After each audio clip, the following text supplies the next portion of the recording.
आज हम लोग क्लास 10 में एक्सरसाइज 8 त्रिकोणमितीय अनुपात यानी ट्रिगोनोमेट्रिकल रेशियो हम लोग चैप्टर जो दिया गया है या त्रिकोणमितीय अनुपातों का परिचय उसमें लिखा गया है एक्सरसाइज का नेम, उसको हम लोग पढ़ेंगे यानी ट्रिगोनोमेट्रिक रेशियो। अब यहाँ पर ध्यान देना है हम लोगों की ट्रिगोनोमेट्रिक रेशियो क्या है उस पर हम लोग चलेंगे और एक एक करके हर पार्ट्स को हम लोग देखेंगे, क्योंकि ट्रिगोनोमेट्री जो होता है बहुत ही महत्वपूर्ण होता है। ट्रिग्नोमेट्री जो यहाँ पर हम लोग ऊपर लिखे हैं, अध्याय का नाम तो त्रिकोणमिति का परिचय है, लेकिन यहाँ पर हम लोग त्रिकोणमिति लिखे हुए हैं। ट्रिग्नोमेट्री के 3 पार्ट होता है, पहला होता है ट्राई, दूसरा होता है गॉन और तीसरा होता है मेट्री। ट्राई मीन्स होता है 3 और गॉन मीन्स होता है भुजा, तो हम यहाँ पर भुजाओं लिखे हैं। मेट्री मीन्स माप, यानी कि त्रिकोणमिति में 3 भुजाओं के माप पर आधारित ही हम लोग यहाँ पर जो अनुपात हम लोग इसमें होता है कि हम लोग अनुपात का हम लोग लेते हैं किसी भी न्यून कोण के सापेक्ष, उसे हम लोग त्रिकोणमितीय अनुपात कहेंगे। वैसे त्रिकोणमिति में 3 भुजाओं, त्रिभुज के 3 भुजाओं पर ही आधारित होती है, जिसके हम उसके माप पर आधारित होगा। ठीक है, यहाँ पर हम लोग चलते हैं त्रिभुज में। त्रिकोणमिति में एक त्रिभुज की भुजाओं और कोणों के बीच संबंधों का अध्ययन किया जाता है। त्रिकोणमिति में हम लोग को त्रिभुज की भुजाओं और उनके कोणों के बीच संबंध को हम लोग यहाँ पर पढ़ेंगे कि उन त्रिभुज के भुजा और कोणों के बीच कौन सा संबंध हमको मिलेगा, उसी को हम लोग नाम दिए हैं त्रिकोणमितीय अनुपात, जो हम लोग यहाँ पर लिखे हैं ट्रिग्नोमेट्रिक रेशियो। इसमें लिखा गया किसी समकोण त्रिभुज के भुजाओं के अनुपात उनके न्यून कोण के सापेक्ष किया जाता है, जिसे त्रिकोणमितीय अनुपात कहा जाता है। ठीक है, यहाँ पर ध्यान देना है कि समकोण त्रिभुज का नाम लिखा गया है, यानी कि त्रिकोणमिति में हम लोग को केवल और केवल समकोण त्रिभुज पर ही आधारित है, क्योंकि समकोण त्रिभुज में एक कोण 90 का होगा, समकोण त्रिभुज होगा, और बाकी जो 2 कोण होंगे वो न्यून कोण कहलाते हैं, यानी एक्यूट एंगल। ठीक है, अब यहाँ पर ध्यान देना है कि त्रिकोणमितीय सर्वसमीकाएं भी कुछ होती है, जैसे हम लोग पीछे के क्लासों में पढ़े हैं बीजगणितीय सर्वसमीकाएं, अलजेब्रिक आइडेंटिटीज, उसी टाइप का त्रिकोणमितीय सर्वसमीका भी होती है। लिखा गया है कि त्रिकोणमितीय अनुपातों से संबंधित कुछ सर्वसमीकाएं हैं, जिसे त्रिकोणमितीय सर्वसमीका कहेंगे, जो हम लोग को आगे प्राप्त होगा। और त्रिकोणमितीय सर्वसमीका जो होती है वो फॉर्मूला ही होता है और वो यूनिवर्सल ट्रूथ भी होता है, यानी कि वो हमेशा किसी भी परिस्थिति के लिए वो सत्य होता है, जिसे हम लोग सर्वसमीका कहते हैं। जैसे हम लोग बीजगणित में पढ़े हैं a + b का whole square equal to a² + 2ab + b², वो बीजगणितीय सर्वसमीका है। उसी टाइप से हम लोग को त्रिकोणमितीय सर्वसमीका भी प्राप्त होगा। ठीक है, यहाँ पर हम लोग देख रहे हैं त्रिकोणमितीय अनुपात स्टार्ट करेंगे। इस चैप्टर का मुख्य यही भाग है हम लोग का कि त्रिकोणमितीय अनुपात है क्या, इसके बारे में हम लोग पढ़ेंगे। यहाँ पर तो त्रिकोणमितीय अनुपात का हम लोग परिभाषा एक लिखे थे कि उसमें हम लोग क्या करेंगे, अब इसी का डिस्कस हम लोग यहाँ पर करेंगे विस्तृत रूप से कि आखिर त्रिकोणमितीय अनुपात है क्या। तो यहाँ पर देखेंगे हम लोग कि यहाँ पर एक समकोण त्रिभुज लिए हुए हैं। इस ट्रायंगल का नाम हम लिखे हैं ए, बी और सी। इसमें बी जो है वो 90 डिग्री का कोण है। इसमें जो बाकी शेष 2 कोण बच रहा है, एंगल ए और एंगल सी। एंगल ए को हम लोग BAC भी कहेंगे या संक्षिप्त रूप में एंगल ए कहेंगे, और एंगल ए जब भी कहेंगे तो वो इंटीरियर एंगल होगा, ये उसके बाहर का एंगल नहीं होगा। बाहर वाला हम लोग एंगल नहीं लिखेंगे और नहीं उसको पढ़ेंगे, हम लोग इंटीरियर एंगल की यहाँ पर बात कर रहे हैं। तो इंटीरियर एंगल जब भी लेंगे तो BAC लिखेंगे पूरा नाम, या शॉर्टकट में हम लोग बोलेंगे एंगल ए। उसी तरह एंगल सी को हम लोग BCA भी पढ़ेंगे, या एंगल सी हम लोग पढ़ सकते हैं उसको शॉर्टकट में। तो यहाँ पर फिगर में हम लिखे हुए हैं कि सी के सामने की भुजा ये है, opposite side of angle C. ये जो साइड है वो एंगल सी का ऑपोजिट है, तो इसे हम लोग लिखे हैं कोण सी की सम्मुख भुजा, जिसे हम लोग लंब से भी जानते हैं कि लंब है, परपेंडिकुलर, जिसको हम लोग P से सूचित करते हैं, यहाँ पर लिखा गया है। और ये है एडजेसेंट एंगल, एंगल सी के लिए, यानी कि सी का संलग्न भुजा, जिसे हम लोग आधार कहते हैं। ठीक है, तो ये चीज थोड़ा सा ध्यान से यहाँ पर समझ लेना है कि एंगल सी का जो सामने की भुजा है वो लंब कहलाती है, और एंगल सी के साथ जो लगी हुई भुजा होती है वो आधार कहलाता है। और ये जो भुजा है हमेशा प्रत्येक परिस्थिति में किसी भी न्यून कोण के लिए इसका नाम कभी नहीं बदलता है, यानी कि हमेशा कर्ण ही रहता है। लेकिन जब ये न्यून कोण हम लोग बदल देंगे तो ये दोनों भुजाएं बदल जाएगी, इसका नाम बदल जाएगा। अब एंगल ए के लिए सम्मुख भुजा ये हुआ, यानी कि एंगल ए के लिए अपोजिट साइड हमको BC मिलेगा, और एंगल ए के लिए एडजेसेंट साइड हमको AB मिलेगा, यानी कि संलग्न भुजा। यही चीज हमको यहाँ पर समझना है ताकि त्रिकोणमितीय अनुपात हम लोग को अच्छी तरह से समझ में आ जाए। यहां पर लिखा गया है कि समकोण त्रिभुज एबीसी में angle B equal to 90 degree और एंगल ए तथा एंगल सी न्यून कोण है, यानी ये एक्यूट एंगल है। तो यहां पर अब हम लोग देखेंगे कि एंगल सी के लिए एंगल सी का सम्मुख भुजा हम लोग लिख देते हैं यहां पर एंगल ए का सम्मुख भुजा, यानी यहां पर हम लोग इसका opposite side of angle C, ये भी इसका इंग्लिश भी लिख सकते हैं, इसे बोल देते हैं, देख लीजिएगा। एंगल सी का सम्मुख भुजा हुआ side opposite of angle C, ऐसा भी हम लोग लिख सकते हैं। यहां पर हमको देखिए सी के सम्मुख भुजा, एंगल सी के ठीक सामने जो ये भुजा मिलेगा वो हमारा सम्मुख भुजा होगा। एंगल सी का संलग्न भुजा, तो संलग्न भुजा एंगल सी के साथ जो लगा हुआ होगा, तो ये भुजा लगी है एंगल सी के साथ, तो हम लोग क्या लिखेंगे, BC।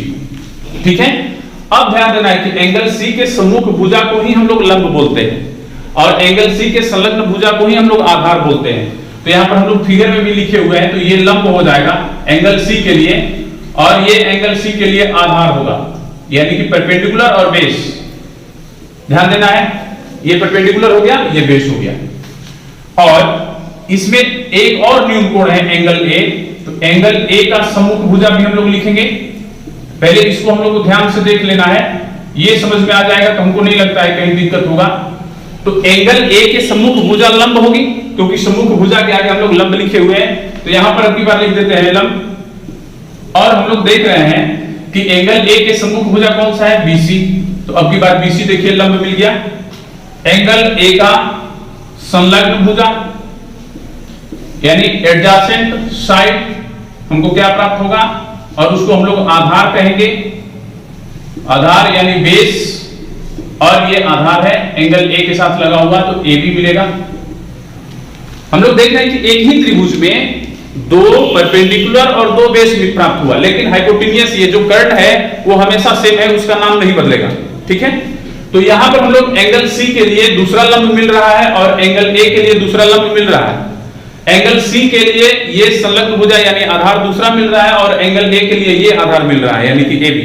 तो हम लोग को इसी चीज पर ज्यादा ध्यान देना है और इसी अनुपातों को हम लोग लेकर के हम लोग त्रिकोणमितीय अनुपात का नाम लिखेंगे, जिसको हम लोग त्रिकोणमितीय अनुपात में जिसको हम लोग साइन कॉस टैन ऐसा पढ़ते हैं, वो सारा परिभाषा इसी से निकलेगा। इसलिए ध्यान रखना है कि सबसे पहले हम लोग यहाँ पर फर्स्ट पॉइंट लिखते हैं, कोण ए का साइन, एंगल ए का साइन, SINE, ध्यान दीजिएगा। और इस साइन का नाम होता है ज्या, ये ज्या के नाम से इसका अर्थ होता है ज्या, जिसका इंग्लिश नेम है साइन और हिंदी नेम है ज्या। यहां पर कोण ए का साइन का मतलब क्या हुआ, इसका परिभाषा हम लोग यहां पर लिखेंगे कि कोण ए का साइन कोण ए के सामने की भुजा और कर्ण के अनुपात से बनता है। तो यहां पर हम लोग लिखेंगे कोण ए के सम्मुख भुजा, कोण ए के सम्मुख भुजा और कर्ण के अनुपात को, कर्ण के अनुपात को कोण ए का साइन कहते हैं, कोण ए का साइन कहते हैं। इसे हम लोग अनुपात के रूप में लिखेंगे, तो लिखेंगे कोण ए का साइन बराबर कोण ए के सम्मुख भुजा, सम्मुख भुजा बटा में कर्ण। ठीक है, ऐसे हम लोग सूत्र के रूप में लिखेंगे दो। और सम्मुख भुजा को हम लोग जानते हैं क्या कहलाता है, लंब, परपेंडिकुलर। तो हम लोग P लिख देंगे और कर्ण के लिए हाइपोटेन्यूस लिखते हैं, तो P/H हो जाएगा हमारा, ये फॉर्मूला होगा। यदि लंब आधार के रूप में हम लोग लिखेंगे, लंब कर्ण के रूप में लिखेंगे, तो याद रखना है कि लंब को हम लोग P से यानी परपेंडिकुलर P से सूचित करते हैं, आधार को बेस B से सूचित करते हैं और कर्ण को H, हाइपोटेन्यूस उसका इंग्लिश होता है, H से सूचित करते हैं। यहां पर हम लोग लिखेंगे कि चूंकि कोण A के साइन का संक्षिप्त रूप जैसे एंगल, यहां पर हम लोग एंगल BAC को एंगल A बोलते हैं संक्षिप्त में, उसी तरह कोण A के साइन का संक्षिप्त रूप साइन A होता है। साइन ए होता है, ध्यान देना है, कोण ए के साइन, साइन का मतलब समझिएगा एस आई एन ई, और इसी एन आई ई में से ई हटा देते हैं हम लोग, साइन लिखते हैं, ये पूरा साइन का संक्षिप्त रूप एस आई एन हो जाएगा, और एस आई एन के साथ हम लोग जो एंगल लिए हैं वो एंगल लगा लेंगे हम लोग, ये एंगल का साइन भी हटा लेंगे, तो कोण ए के साइन को हम लोग साइन ए लिखते हैं, और यदि इसी का प्रयोग हम इस सूत्र में करें तो हम लोग को साइन ए बराबर क्या प्राप्त हो जाएगा, साइन ए बराबर होगा कोण ए के सम्मुख भुजा, कोण ए के सम्मुख भुजा यानी opposite side of angle A by hypotenuse यानी कर्ण, तो हमको ये सूत्र प्राप्त होगा, या हम लोग लिखेंगे P बाई H।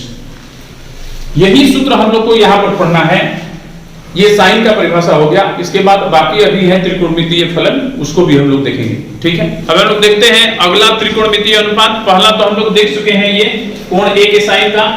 अब हम लोग देखते हैं कोण ए का कोसाइन, हम पहले से लिख दिए हैं, समय कम लगेगा, ज्यादा हम लोग पढ़ लेंगे कम समय में। कोण ए का कोसाइन यानी कोज्या, कोण ए के संलग्न भुजा यानी आधार यानी बेस, ध्यान दीजिएगा, संलग्न भुजा का मतलब आप लोग जानते हैं एडजेसेंट साइड कहलाता है। कर्ण हाइपोटेनियस के अनुपात को कोण ए का कोसाइन कहते हैं, और कोण ए के कोसाइन का सूत्र होता है कोण ए का संलग्न भुजा बटा में कर्ण, और इसी संलग्न भुजा को हम लोग आधार बोलते हैं, तो आधार बटा में कर्ण हो गया। आधार को हम लोग b से सूचित करते हैं और कर्ण को h से सूचित करते हैं, तो b बाई h हो गया। जिस प्रकार यहाँ पर कोण a के साइन का संक्षिप्त रूप साइन a था, उसी तरह कोण a के कोसाइन का संक्षिप्त रूप cos a होगा, तो कोण a के संलग्न भुजा बटा में कर्ण हो गया। और यहाँ पर देखिए कि कोण a के संलग्न भुजा ये मिलेगा हमको, यहाँ पर हम लोग लिखे भी हैं कि कोण a के संलग्न भुजा बराबर AB, तो हम यहाँ पर AB लिख सकते हैं, और बटा में कर्ण है, तो कर्ण हम देख रहे हैं फिगर में AC है मेरा, तो हम लोग ऐसा भी लिख सकते हैं फिगर के हिसाब से। एक चीज ध्यान रखना है कि यदि सम्मुख भुजा यानी कि अपोजिट साइड, संलग्न भुजा यानी कि एडजेसेंट साइड यदि हम लोग को अच्छी तरह से मालूम है, तो सम्मुख भुजा ही हमारा लंब होता है और संलग्न भुजा ही हमारा आधार होता है, इसको हम लोग ध्यान में रखेंगे, ठीक है। तो हमको नहीं लगता है कहीं त्रिकोणमितीय अनुपात में दिक्कत होगी। अब यहाँ पर चलिए चलते हैं कोण ए का टेंजेंट, और ध्यान दीजिएगा कोसाइन इंग्लिश नेम है, उसका हिंदी नेम होता है कोज्या। उसी तरह कोण ए का टेंजेंट का हिंदी नेम होता है स्पर्शज्या। और ध्यान दीजिए कोण ए का टेंजेंट का मतलब होता है कोण ए के सम्मुख भुजा और उसके संलग्न भुजा, यानी कि जिस एंगल को हम लोग लिए हैं उसी एंगल के संलग्न भुजा के अनुपात को हम लोग कोण ए का टेंजेंट कहते हैं।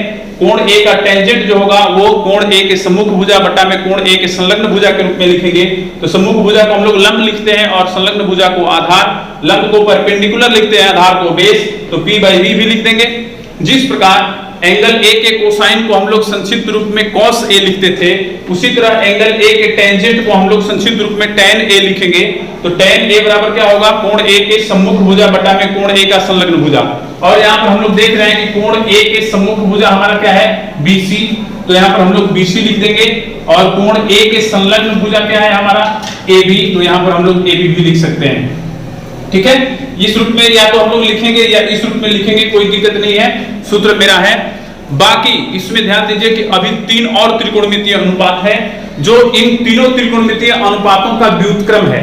जैसे साइन का व्युत्क्रम होता है कोसाइन, कोसेकेंट, ध्यान दीजिएगा, साइन का व्युत्क्रम कोसेकेंट होता है, कोसाइन का व्युत्क्रम सेकेंट होता है, और टेंजेंट का व्युत्क्रम कोटेंजेंट होता है। जिसे कोसेकेंट को हम लोग संक्षिप्त रूप में कोसेक लिखते हैं, और यहाँ पर सेकेंट को हम लोग संक्षिप्त रूप में सेक लिखते हैं, और कोटेंजेंट को संक्षिप्त रूप में हम लोग कॉट लिखते हैं। जो इन्हीं परिभाषाओं पर आधारित है, इसी पर हम लोग व्युत्क्रम कर देंगे, ठीक है। तो 3 त्रिकोणमितीय अनुपात देख चुके हैं, चौथा, पांचवा और छठवां 6 त्रिकोणमितीय अनुपात होते हैं, ये ध्यान रखिएगा।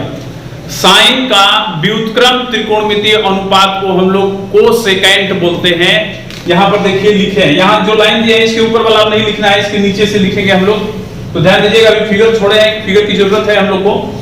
कोण ए का कोसेकेंट का मतलब साइन का हम लोग क्या लिखे थे, सम्मुख भुजा और कर्ण के अनुपात को। तो यहाँ पर कोसेकेंट का क्या हो जाएगा, कर्ण और सम्मुख भुजा के अनुपात को, यानी कि कर्ण ऊपर हो जाएगा और सम्मुख भुजा नीचे हो जाएगा, यानी कि व्युत्क्रम हो जाएगा, ठीक है।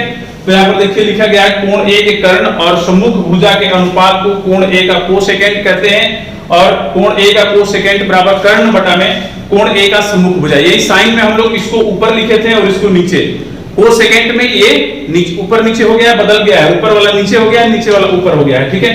तो यहाँ पर कर्ण को हम लोग एक से सूचित करेंगे और सम्मुख भुजा हम लोग जानते हैं परपेंडिकुलर लंब होता है, उसे पी से सूचित करेंगे, इसे कर्ण बाई हम लोग लंब भी लिखते हैं।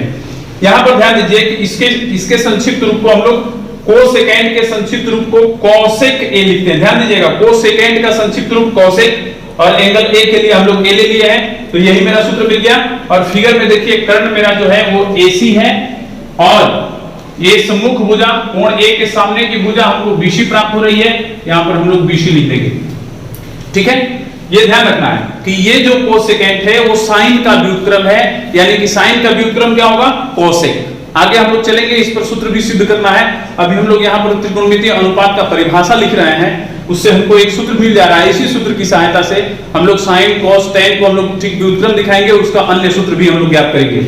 उसके बाद पॉइंट नंबर 5 है कॉस का ये व्युत्क्रम होता है एंगल ए का सेकेंट, जिसको बोला जाता है, पूरा नाम सेकेंट है और इसका संक्षिप्त रूप सेक बोलते हैं, SEC सेक। और ध्यान दीजिएगा कि कॉस का त्रिकोणमितीय अनुपात जो होता है उसके ठीक व्युत्क्रम ये भी होता है साइन की तरह। तो हम लोग कॉस में क्या लिखे थे, कोण ए के संलग्न भुजा बटा में कर्ण, लेकिन यहाँ पर देखिए हम लोग उल्टा लिखे हुए हैं। तो वही चीज यहाँ पर लिखे है कि कोण ए के कर्ण और संलग्न भुजा के अनुपात को कोण ए का कोसाइन कहा जाता है, कोसाइन नहीं सेकेंड, कोण ए का सेकेंड कहा जाता है। और कोण ए के सेकेंड को हम लोग लिखेंगे कर्ण बटा में कोण ए के संलग्न भुजा, कर्ण बटा में आधार, और कर्ण को हम लोग एच लिखते हैं, आधार को बी लिखते हैं, तो एच बाई बी हो जाएगा। सेक ए बराबर हम लोग क्या लिखेंगे, तो चलिए कर्ण देखिए हमारा क्या है, एसी, और कोण ए के संलग्न भुजा क्या है, कोण ए के ये तो सम्मुख भुजा हो गया, ये संलग्न भुजा हुआ तो A B, AC by A B हम लोग लिख सकते हैं यहाँ पर, ठीक है। उसी तरह कोण ए का कोटेंजेंट, ये टेन का टेंजेंट जो हम लोग अभी लिखे तीसरा पॉइंट, यानी उसका संक्षिप्त रूप हम लोग टेन लिखे थे, उसी तरह कोटेंजेंट का संक्षिप्त रूप COT, ये तीन ही अक्षर लिखा जाता है, कॉट, ध्यान रखिएगा। तो इसका ये टेन का व्युत्क्रम होता है, तो टेन में जो हम लोग सूत्र लिखे हुए थे उसका ठीक व्युत्क्रम कर देना है, यानी कि टेन में जो हम लोग अनुपात लिए थे भुजा का, उस भुजा के अनुपात को नीचे वाला को ऊपर, ऊपर वाला को नीचे कर देंगे तो व्युत्क्रम हो जाएगा।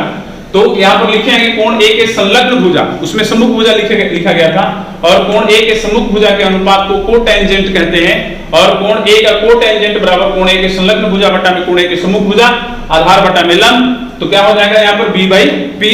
और कॉट ए का सूत्र जो हम लोग लिखेंगे, इसका संक्षिप्त रूप हम लोग कॉट ए में लिखेंगे, और कोण ए के सम्मुख भुजा बटा में कोण ए का संलग्न भुजा, तो ए के सम्मुख भुजा आप लोग देख लीजिए क्या है, BC है, तो हम लोग BC लिख लेंगे। यहां पर ध्यान दीजिए, यहां पर संलग्न लिखे हैं, संलग्न होगा, संलग्न लिखेंगे, संलग्न भुजा बटा में नीचे हो जाएगा सम्मुख भुजा, ठीक है। तो संलग्न भुजा हम लोग को क्या मिलेगा, एंगल ए का संलग्न भुजा हमको AB मिलेगा, और सम्मुख भुजा हमको क्या प्राप्त हो रहा है, BC। कोण ए के सम्मुख भुजा हमको BC मिल गया, कोण ए के संलग्न भुजा हमको AB मिल गया, तो AB बाई BC इसका सूत्र होगा। और इस प्रकार से हम लोग 6 त्रिकोणमितीय फलनों का हम लोग अभी परिभाषा देखे हुए हैं। जिस प्रकार से हम लोग इस ट्रायंगल में एंगल ए को न्यून कोण मान करके ये सारे त्रिकोणमितीय अनुपात का हम लोग सूत्र लिखे हैं।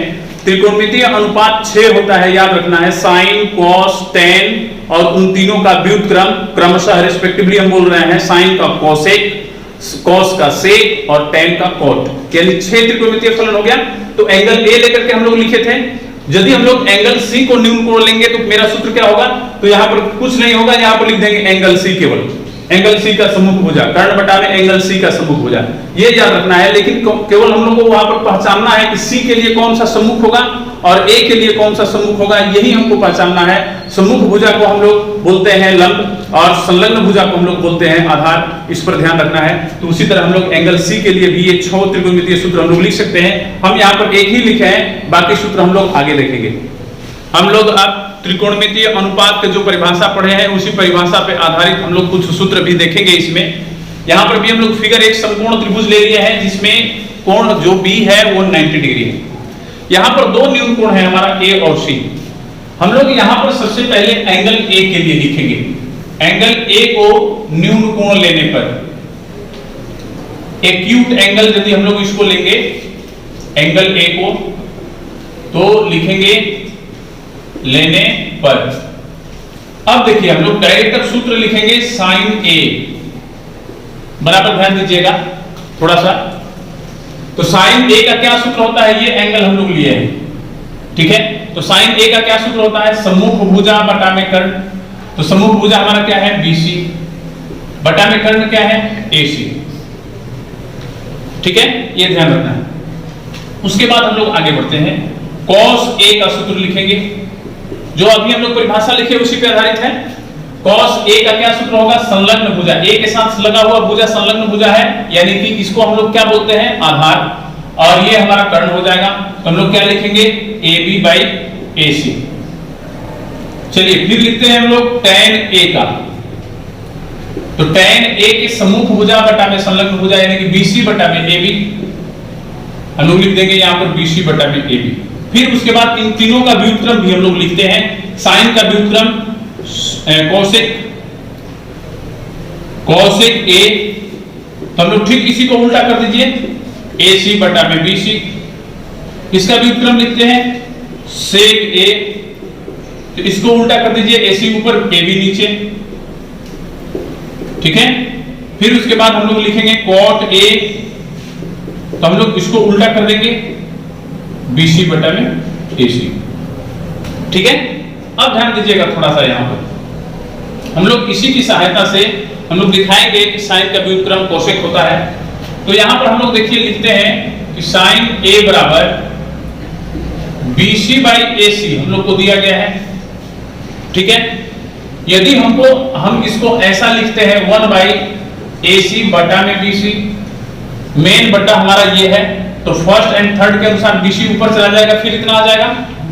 हम लोग यहां पर देख रहे हैं कि AC बाई BC जो है, यहां पर देख लीजिए AC बाई BC वो किसका अनुपात है, कोसेक का।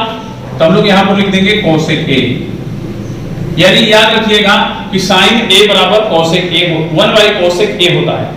और इसी तरह सेम इसी तरह कोसेक A बराबर भी होता है 1 बाई साइन A। और इसी प्रकार हम लोग लिख सकते हैं यहां पर, इसी प्रकार कोसेक A बराबर होता है 1 बाई साइन A। दोनों एक दूसरे का व्युत्क्रम है। यहां पर हम लोग दोनों का मल्टीप्लाई कर देंगे, बाई क्रॉस मल्टीप्लिकेशन कर देंगे, तो एक और सूत्र मिल जाएगा हमको। देखिए इसमें बाई क्रॉस मल्टीप्लिकेशन करेंगे तो sine A into cosec A, sine A into cosec A बराबर 1 मिलेगा। ये भी हमको एक सूत्र प्राप्त होगा, ये भी ध्यान दीजिएगा। यहां भी हम लोग मल्टीप्लाई करेंगे तो भी हमको उतना ही मिलेगा। साइन A यदि यहां पर हम लोग लिख देंगे, बाई क्रॉस मल्टीप्लिकेशन करेंगे तो यहां पर sine A into cosec A बराबर 1 ही मिलेगा, ठीक है। चलते हैं फिर आगे। अब हम लोग लिखते हैं इसको cos A को। cos A बराबर हमको क्या प्राप्त है, AB बाई AC। इसको भी हम लोग उसी तरह लिखेंगे 1 बाई AC, तो नीचे वाला रहेगा ही, ये AB आ जाएगा इसके नीचे। और फिर हम लोग जानते हैं रेशियो में क्या होता है, फर्स्ट एंड थर्ड का हम लोग गुणनफल करके फिर इसके बराबर हम लोग लिख सकते हैं। तो cos A बराबर देखिए AC बाई AB जो है, ध्यान दीजिए AC बाई AB हमको क्या मिला है, sec A का। तो हम लोग यहां पर लिख सकते हैं 1 बाई sec A, ध्यान दीजिएगा। यानी कि हमको cos A बराबर क्या मिल गया, 1 बाई sec A। ठीक इसी प्रकार sec A बराबर भी होता है, तो हम लोग लिख सकते हैं यहां पर इसी प्रकार sec A बराबर 1 बाई cos A, ठीक है।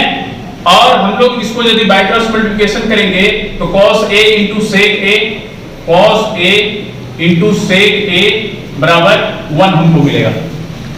बाई क्रॉस मल्टीप्लिकेशन इसका तिरछी गुणा करेंगे तो हो ही जाएगा। यदि नहीं भी होगा, यदि यहां पर हम लोग नहीं समझ पा रहे हैं, तो यहां पर हम लोग देखेंगे cos A का यदि हम लोग ये सूत्र लगा दें 1 बाई sec A, यदि यहां पर रख दें 1 बाई sec A, तो sec A से कट जाएगा, 1 मिलेगा। ऐसे भी हम लोग समझ सकते हैं, ठीक है। उसके बाद अगला हम लोग लिखेंगे tan A का। तो देखिए यहां पर tan A का यहां पर क्या है, BC by AB। tan A बराबर BC बाई AB है, और इसको हम लोग लिख सकते हैं 1 बाई AB, और ये BC को ला देंगे नीचे तो यहां आ जाएगा और यहाँ पर AB बाई BC देखिए हम लोग कि tan A बराबर BC बाई AB, और यहाँ पर हम लोग cot A इसी का व्युत्क्रम होता है, तो यहाँ पर हम लोग गलती लिख दिए हैं, इसको सुधार देंगे, इसको ऊपर इसको नीचे, AB बाई BC होगा यहाँ पर AB बाई BC, और ये देखिए कि AB बाई BC हमको यहाँ पर मिला हुआ है, और AB बाई BC बराबर हमारा cot A है, तो यहाँ पर हम लोग लिख देंगे cot A, यानी tan A बराबर हमको क्या मिल गया 1 बाई cot A। इसी प्रकार हम लोग यहां पर लिखेंगे, ध्यान दीजिएगा, cot A बराबर भी हो जाएगा 1 by tan A, cot A बराबर 1 बाई tan A, और इसका बाई क्रॉस मल्टीप्लिकेशन करेंगे तो क्या मिलेगा cot A into tan A बराबर 1।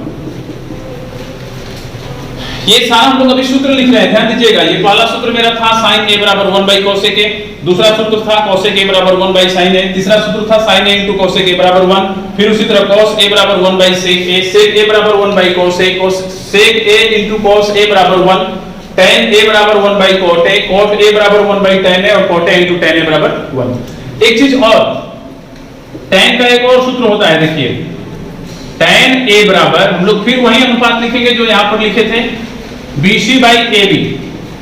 हम लोग क्या करेंगे कि अब की बार दोनों में कर्ण से भाग दे देंगे, कर्ण मेरा क्या है AC, तो इसमें BC बाई AC कर देते हैं, यहाँ पर AB बाई AC कर देते हैं, और देखते हैं यहाँ पर कि BC बाई AC, यहाँ पर देखिए अनुपात हमारा है sin A का, तो यहाँ पर हम लोग लिख लेंगे sin A, और AB बाई AC, यहाँ पर देखिए AB बाई AC हमको cos A मिला हुआ है, तो यहाँ पर हम लोग लिख लेंगे cos A, यानी कि tan A का एक और सूत्र होता है, ध्यान दीजिएगा, sin A बटा में cos A। उसी तरह cot का भी होता है, हम लोग लिख लेते हैं, और cot A बराबर, ध्यान दीजिएगा, cot A इसी का व्युत्क्रम होता है, यहां से भी हम लोग उल्टा कर सकते हैं, tan A का व्युत्क्रम ही होता है, फिर नीचे वाला को ऊपर, ऊपर वाला को नीचे कर देंगे तो भी मिल जाएगा हमको, तो यहाँ पर हम लोग लिख देंगे cos A बटा में sin A। तो ये सारा सूत्र हम लोग याद रखेंगे, इसी सूत्र की सहायता से हम लोग आगे एक्सरसाइज भी बनाएंगे, इसलिए ये सूत्र महत्वपूर्ण होता है, ठीक है। अभी जो हम लोग त्रिकोणमितीय अनुपात पढ़े हैं उस पर कुछ टिप्पणी है, नोट है, हम लोग उसको भी देख लेते हैं, बहुत महत्वपूर्ण चीज होता है ये भी। इसमें पहला लिखा गया है sine, cosine, tangent, cotangent, secant और कोसेकेंट का संक्षिप्त रूप क्रमशः, यानी कि साइन का sin, कोसाइन का cos, टेंजेंट का tan, कोटेंजेंट का cot, सेकेंट का sec और कोसेकेंट का cosec होता है। ये हम भी लिख दिए, पीछे भी बताया, लेकिन यहाँ पर हम फिर लिख दिए हैं। दूसरा है sin, cos, tan का व्युत्क्रम क्रमशः, sin का व्युत्क्रम cosec, cos का व्युत्क्रम sec और tan का व्युत्क्रम cot होता है, ये ध्यान रखना है, ठीक है। तीसरा है समकोण त्रिभुज में यदि कोई दो भुजा दी गई हो तो पाइथागोरस थ्योरम की सहायता से हम लोग तीसरी भुजा ज्ञात कर लेंगे, क्योंकि समकोण त्रिभुज के तीनों भुजाएं यदि हम लोग को मालूम रहेगी तभी हम लोग त्रिकोणमितीय अनुपात ज्ञात कर पाएंगे। हम लोग अभी देखे हैं कि लंब कर्ण, आधार कर्ण, लंब आधार, यानी कि तीनों भुजा का हम लोग को जरूरत पड़ती है। इसलिए यदि क्वेश्चन में हम लोग को दो भुजा दी गई है समकोण त्रिभुज की, तो पाइथागोरस थ्योरम की सहायता से तीसरी भुजा ज्ञात कर लेंगे, तब हम लोग त्रिकोणमितीय अनुपात, सभी त्रिकोणमितीय अनुपात को आसानी से लिख सकते हैं, ठीक है। चौथा है कि यदि कोण समान बना रहता हो, ध्यान दीजिएगा यहाँ पर क्या बोल रहा है कि यदि कोण समान बना रहता हो तो एक कोण के त्रिकोणमितीय अनुपातों के मानों में त्रिभुज की भुजाओं के लंबाइयों के साथ कोई परिवर्तन नहीं होता।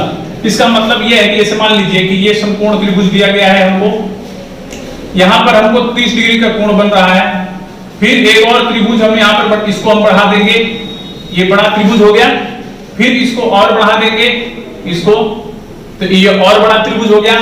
तो इस ट्रायंगल में जो अनुपात हमको मिलेगा 30 डिग्री का, वही अनुपात इसमें भी मिलेगा, वही अनुपात इसमें भी मिलेगा। इसका कहने का मतलब यह है कि यदि कोण का मान स्थिर रहता हो तो भले वो त्रिभुज छोटा हो या त्रिभुज बहुत बड़ा हो, उस एंगल का, यानी कि जो यहाँ पर कोण हम लोग लिखे हैं 30 डिग्री, उस एंगल का त्रिकोणमितीय अनुपात यानी कि साइन, कोस, टैन का जो भी हम लोग मान निकालेंगे, वो मान इस त्रिभुज में या इस त्रिभुज में या इस त्रिभुज में, तीनों में समान प्राप्त होगा, ठीक है। इसका कहने का मतलब यह है। चलिए पांचवा पॉइंट हम लोग देखते हैं यहाँ पर कि sin A, cos A, tan A, cot A, sec A और cosec A का त्रिकोणमितीय अनुपात ज्ञात करने के अन्य सूत्र भी यहाँ पर दिए गए हैं, जिसको हम लोग शॉर्टकट में लिखते हैं L बटा में K A, जिसे हम लोग लाल बटा में का भी पढ़ते हैं, ठीक है। अभी हम लोग सूत्र देखे पीछे, साइन का सूत्र हम लोग लिखे थे कि sin A बराबर क्या होता है, लंब बटा में कर्ण। तो देखिए L का मतलब लंब, और k का मतलब कर्ण।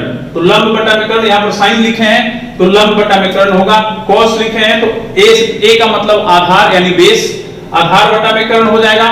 और यहाँ पर tan लिखे हैं तो लंब बटा में आधार होगा। ठीक है, इसका व्युत्क्रम ठीक नीचे लिखे हैं cot, तो cot का हम लोग अनुपात इधर से लेंगे आधार बटा में लंब, sec का लेंगे कर्ण बटा में आधार और cosec का लेंगे कर्ण बटा में लंब। यहां से भी हम लोग सूत्र याद कर सकते हैं, ये शॉर्टकट तरीका है जिसको हम लोग देख सकते हैं। और ध्यान दीजिएगा कि लंब का मतलब क्या होता है, सम्मुख भुजा यानी अपोजिट एंगल, कर्ण का मतलब हाइपोटेन्यूस और आधार का मतलब क्या होता है, बेस। आधार को बेस भी बोलते हैं या हम लोग एडजेसेंट साइड भी बोलते हैं। यानी कि ध्यान देना है इस चीज को। और यहाँ पर आप लोग L का मतलब लंब, A का मतलब आधार और K का मतलब कर्ण पढ़ सकते हैं। ठीक है, अगला है कि साइन A का यदि हम लोग होल स्क्वायर कर रहे हैं किसी भी त्रिकोणमितीय फलन का, तो साइन A का होल स्क्वायर करेंगे तो इसमें साइन का स्क्वायर होगा, A का स्क्वायर नहीं होगा। जैसे देखिए साइन स्क्वायर A, साइन हमारा फलन है, फंक्शन है, तो हम लोग जब भी स्क्वायर करेंगे तो फंक्शन का स्क्वायर होगा, उसके साथ जो एंगल होगा उसका स्क्वायर नहीं होगा। तो यही जो नियम है बाकी त्रिकोणमितीय फलनों के लिए भी लागू होगा। यदि cos A का होल स्क्वायर लिखेंगे तो हम लोग यहाँ पर लिखेंगे cos square A, tan A का होल स्क्वायर लिखेंगे तो tan स्क्वायर A, उसी तरह cot A का होल स्क्वायर लिखेंगे तो cot स्क्वायर A, इसी तरह सारे त्रिकोणमितीय फलनों के लिए ये लागू होगा। यहाँ पर देखिए दिया गया है कि यदि sin A बराबर 1 cosec A हो, तो जैसे बीजगणित में हम लोग पढ़े हैं कि x बराबर 1 y, तो हम लोग इसको घातांक के अनुसार हम लोग इसको लिख देते हैं y की पावर -1 इसको। ठीक है, उसी तरह यहाँ पर हम लोग यदि लिखेंगे तो ये गलत हो जाएगा। sin A बराबर 1 cosec A, तो देखिए cosec A के पावर -1 लिखे हैं, ये कभी बराबर नहीं होगा। इसमें और इसमें दोनों में बहुत सा फर्क है। इसका ठीक व्युत्क्रम ये होता है, अक्ष बदल जाते हैं इसमें, और इसको हम लोग को अगली कक्षा में पढ़ना है, यानी क्लास 11 में हम लोग को पढ़ना है। तो या वहां पर जाकर के हम लोग इसको देखेंगे, 11 में नहीं क्लास 12 में पढ़ना है। इनवर्स ट्रिग्नोमेट्रिक फंक्शन नाम से एक चैप्टर है मैथमेटिक्स में, उसी में जाकर के हम लोग को इसके बारे में पढ़ना है कि ये क्या है। ठीक है, इसको हम लोग ऐसा लिख सकते हैं कोसेक इनवर्स A, जैसे स्क्वायर हम लोग करते हैं तो फलन का स्क्वायर होता है, उसी तरह इनवर्स करेंगे तो फलन पर ही इनवर्स होगा। लेकिन यहाँ पर साइन A और कोसेक इनवर्स A दोनों बराबर नहीं है, इसलिए याद रखना है कि साइन A बराबर 1 कोसेक A ही सही है। इसकी जगह पर हम लोग इन दोनों में से कोई भी लिखेंगे तो वो गलत हो जाएगा। ठीक है, उसके बाद यहाँ पर हम लोग लिखेंगे कि साइन और कॉस का मान हमेशा 1 के बराबर या 1 से छोटा होता है। कभी कभी ऐसा होता है कि साइन और कॉस का जो हम लोग अनुपात लेते हैं तो वो 1 के बराबर हो जाएगा, लेकिन हमेशा उसका मान 1 से छोटा ही होता है। उसका कारण है क्योंकि हम लोग जानते हैं कि समकोण त्रिभुज में कर्ण जो होती है सबसे बड़ी भुजा होती है ये, और साइन और कॉस का जो त्रिकोणमितीय अनुपात है वो इसका साइन का होता है लंब बटा में कर्ण और कॉस का होता है आधार बटा में कर्ण। तो जब भी हम लोग लेंगे तो इन दोनों भुजाओं से ये भुजा बड़ी होती है, इसके चलते साइन और कॉस का मान हमेशा 1 से छोटा होता है या 1 के बराबर भी होता है, ये याद रखना है। अभी हम लोग एक्सरसाइज 8.1 पढ़ने के लिए जितने सूत्र और जितने परिभाषा की हम लोग को जरूरत थी उतना हम लोग देख चुके हैं। और ध्यान रखिएगा कि ये त्रिकोणमिति का बेस कहलाता है, यही से त्रिकोणमिति का निर्माण होता है और यहीं से हम लोग त्रिकोणमिति के बारे में अधिक जानकारी कर सकते हैं। यदि यहाँ पर जानकारी ज्यादा नहीं होती है या समझ में नहीं आता है तो हम लोग को आगे त्रिकोणमिति बनाने में आगे जो होगा वो बहुत कठिनाई उत्पन्न होगी, क्योंकि त्रिकोणमिति में सूत्र ज्यादा होता है, इसलिए हम लोग को ध्यान रखना है। और एक्सरसाइज 8.1 बनाने के लिए हम लोग को जितना चाहिए उतना हम लोग पढ़ चुके हैं। एक्सरसाइज 8.2 के पढ़ने के लिए हम लोग को जो सूत्र की जरूरत होगी वो एक्सरसाइज 8.1 पढ़ने के बाद हम लोग उसको पढ़ेंगे। इसलिए आज के लिए इतना ही, नेक्स्ट क्लास में हम लोग एक्सरसाइज 8.1 बनाएंगे। आज के लिए इतना ही, धन्यवाद।